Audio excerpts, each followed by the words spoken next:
அற்பமாய் எண்ணப்பட்ட லேயாலை தான் பார்த்து கொண்டிருந்தது. எல்லாம் அவகிட்ட இருக்கிற குறைய மட்டும், கண்ணை மட்டும் பார்க்குறாங்க. ஆனால் அவளுக்கு ஒரு இருதயம் இருந்துச்சு பார்த்தீங்களா, அதை பரலோகம் பார்த்துச்சு. நான் லேயாலை பற்றி ரொம்ப யோசிப்பேன்.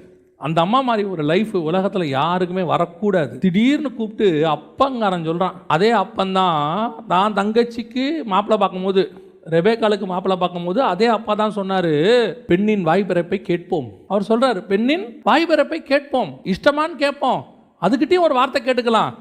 அதே அப்பா தான் இந்த அம்மாக்கிட்டையும் ஒரு வார்த்தை கேட்கணுமா இல்லையா? கேட்கணுமா இல்லையா? ஏம்மா உனக்கு இஷ்டமா? அவன் உன் தங்கச்சிக்காக தான் 7 வருஷம் வேலை செய்கிறான், இஷ்டமானா அந்த கேள்வியே கேட்கல, திருட்டளவா அனுப்பி விடுறான். அப்போ லேயாளுடைய மனசு எப்படி இருந்திருக்கும் பாருங்க.